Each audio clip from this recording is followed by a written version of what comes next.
Nakalinya na ang mga pulong nadadaluhan ni Pangulong Bongbong Marcos sa ika-43 ASEAN Summit sa Jakarta, Indonesia ngayong araw. Bukod sa opening ceremony ng summit, expected na rin ang mga sideline meeting na dadaluhan ni PBBM.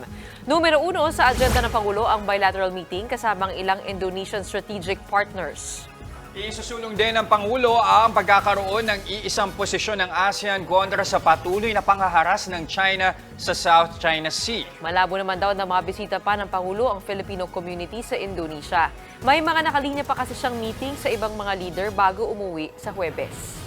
My participation will highlight our advocacies in promoting a rules-based international order, including in the South China Sea, strengthening food security, calling for climate justice, tapping the potential of the digital and creative economies, protecting migrant workers in crisis situations, as well as combating trafficking in persons.